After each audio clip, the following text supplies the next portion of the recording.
അപ്പോൾ കിട്ടിയില്ല നമ്മൾ ഗോവ റോഡ് കുറച്ച് ഉള്ളിൽ കൂടെ പോകണേട്ടാ. അപ്പോൾ വലിയൊരു കയറ്റൊക്കെ തള്ളി കയറ്റി ഇങ്ങനെ വന്നുകൊണ്ട് കാണുമില്ലേ ഈ ചുറ്റും റൈറ്റും ലെഫ്റ്റും എല്ലാം കാണുന്നത് ഫുള്ള് കശുമാവിൻ തോട്ടമാണ് കേട്ടോ. ഈ ലെഫ്റ്റ് സൈഡും റൈറ്റ് സൈഡും എല്ലാം കാണുന്നത് കശുമാവിൻ്റെ തോട്ടമാണ്. എല്ലാം പൂത്ത് നിൽക്കുകയാണ്. ഇങ്ങനെ കയറി കയറി പോവാ. ടോപ്പ് എത്തിയിട്ടുണ്ട്. വലിയൊരു കയറ്റം തള്ളി തള്ളി വന്നാ. ഇതിനൊക്കെ മുന്നോട്ട് പോയി നോക്കാം. നല്ല തണലുണ്ട് ഇവിടെ. ആഹാ. അപ്പോൾ കിടക്കില്ല. അപ്പോൾ നമുക്ക് ഈ ഗോകർണേന്ന് ഗോവയ്ക്ക് പോകാൻ ആദ്യം വഴി ഉണ്ടായിരുന്നില്ല. കാരണം ഇവിടെ ഒരു കായലുള്ളതുകൊണ്ട് ആ പാലം പണിതിട്ടുണ്ടായിരുന്നില്ല. പക്ഷെ ഇപ്പോൾ നമുക്ക് എന്താ ദൈവം സഹായിച്ച് പാലം പണി പൂർത്തിയായിട്ടില്ല നമുക്ക് എളുപ്പത്തിൽ എത്താൻ പറ്റും. കാരണം എന്ന് വെച്ച് കഴിഞ്ഞാൽ ഹൈവേ കൂടെ പോകുമ്പോൾ ഹൈവേ എന്ന് വെച്ച് കഴിഞ്ഞാൽ ആ വഴിക്കാണ് പോണേ. ഹൈവേ കാറ്റും ഒരു 20-28 കിലോമീറ്ററോളം ലാഭമുണ്ട് ഈ റൂട്ടിൽ പെട്ടെന്ന് എത്തും. ഓക്കെ. അപ്പോൾ നമ്മൾ നേരെ സംസാരിച്ചുകൊണ്ട് ഒരു ചേട്ടൻ നമ്മൾ ഇൻ്റർവ്യൂ എടുക്കാൻ വന്നതാണ്. അപ്പോൾ ആൾക്ക് ഇൻ്റർവ്യൂ കൊടുക്കണം. അപ്പോൾ അതിന് മുമ്പ് ഈ പാലത്തിൽ നിന്ന് നമ്മൾ പുറത്തേക്ക് ഇറക്കാൻ പോവാം. അപ്പോൾ പാലത്തിൻ്റെ ഇപ്പോൾ സംഭവം എന്ന് വെച്ച് കഴിഞ്ഞാൽ കാണിച്ചു കേട്ടോ, അടിപൊളി സംഭവം, അടിപൊളി കിടക്കച്ച് വ്യൂ. അതാണ്ട കായലും കടലും കൂടി ഒരുമിക്കുന്ന സ്ഥലമാണ് കേട്ടോ. നല്ല അടിപൊളി സ്ഥലമാണ്. അപ്പോൾ എന്തായാലും നല്ല വെയിലാണ്. എന്താ സൂര്യൻ ഇങ്ങനെ അടിച്ചിങ്ങനെ കയറിക്കൊണ്ട് നിൽക്കണം.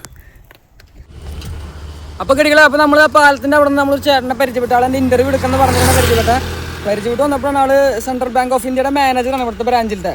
അപ്പോൾ ആളുടെ ഭാഗത്ത് നിന്ന് വളരെയധികം സപ്പോർട്ടിങ് ആയിരുന്നു. ഇനി ഇവിടുന്ന് കാർവാർ അല്ലെങ്കിൽ ഗോവ പൂനെയിലേക്ക് ആൾ വിളിച്ചോളി പറഞ്ഞു കഴിഞ്ഞു. അവിടെ അവർക്ക് കുറേ ഗസ്റ്റ് ഹൗസുകളും അതേപോലെ തന്നെ കുറേ സംഭവങ്ങളൊക്കെ ഉണ്ട്. അപ്പോൾ എല്ലാ സ്ഥലത്തും 3-4 ദിവസം സ്റ്റേ ചെയ്യാനുള്ള സൗകര്യവും അതേപോലെ തന്നെ നമുക്ക് എവിടെയെങ്കിലും പോകാനോ അല്ലെങ്കിൽ ഡോഗിനെ വെച്ച് സ്റ്റേ ചെയ്യാനുള്ള സൗകര്യം എല്ലാ കാര്യങ്ങളും ഇപ്പോൾ ഗോവയിലായാലും ശരി കാർവാറായാലും ശരി എല്ലായിടത്തും ആൾ സെറ്റ് ചെയ്ത് തരാമെന്ന് പറഞ്ഞിട്ടുണ്ട്. പൂനെക്കൊക്കെ ആൾ ഓൾറെഡി എൻ്റെ മുമ്പിൽ വെച്ച് വിളിച്ച് സംസാരിച്ച് കോൺടാക്ട് നമ്പറേക്കും തന്നു കഴിഞ്ഞു. അപ്പോൾ എന്തായാലും ഇതേപോലെ കുറേ എന്താ പറയുക ആളൊരു സൈക്ലിസ്റ്റാണ് കേട്ടോ. ആൾ ഹുബ്ലിയിൽ നിന്നൊക്കെയും 70-75 മണിക്കൂർ കൊണ്ട് കന്യാകുമാരിക്കൊക്കെ സ്ട്രെയിറ്റ് റൈഡ് ചെയ്ത് പോയിട്ടുള്ള വ്യക്തിയാണ്. അപ്പോൾ അങ്ങനത്തെ കുറേ ആളുകൾ നമ്മൾ റോഡിൽ വെച്ച് കാണുന്നുണ്ട്. ഇപ്പോൾ ഞാൻ വന്നിരിക്കുന്നത് നാട്ടും പ്രദേശം വരെ ഉൾവഴി കൂടി വന്നുകൊണ്ടിരിക്കണം. കാരണം എൻ്റെ ലെഫ്റ്റ് സൈഡ് അങ്ങോട്ട് പോയി കഴിഞ്ഞാൽ കടലും റൈറ്റ് സൈഡ് ഇങ്ങോട്ട് ഹൈവേയും കാര്യങ്ങളൊക്കെയാണ്. അപ്പോൾ ഞാൻ ഇതേപോലെ ചെറിയ വഴികളോടെയാണ് ഗോകർണേന്ന് ഗോവയ്ക്ക് പോയിക്കൊണ്ടിരിക്കണം. ഇനി ഹൈവേയിൽ കയറുമെന്ന് പറഞ്ഞാൽ എന്തായാലും ഈ വഴിയിൽ ഹോട്ടൽ കാര്യങ്ങളൊന്നും ഇല്ല. അവിടുത്തെ ഭക്ഷണമൊന്നും കഴിച്ചിട്ടില്ല. 10 മണിക്ക് ആയിട്ടുണ്ട്. ഇനിയിപ്പോൾ നമ്മൾ പോയി മുന്നോട്ട് പോവാണ്. പക്ഷേ അടിപൊളി സംഭവം കാണിച്ചു തരാം. ബെല്ലയ്ക്ക് പൊള്ളിയിട്ട് ഫുഡ് കിട്ടി. കാരണം നമ്മൾ ആഴ്ചയിൽ 1-2 ദിവസം നമ്മൾ പച്ച മീൻ കൊടുക്കാറുണ്ട് ബെല്ലയ്ക്ക്. കാരണം വെച്ച് കഴിഞ്ഞാൽ ബെല്ലയ്ക്ക് ഏറ്റവും ഇഷ്ടപ്പെട്ട ഫുഡാണ് പച്ചമീനും അതുപോലെ പച്ചിറച്ചി ചോരയ്ക്കുള്ള സംഭവങ്ങൾ. കാരണം ഡ്രാക്കുളയാണ് ബെല്ല.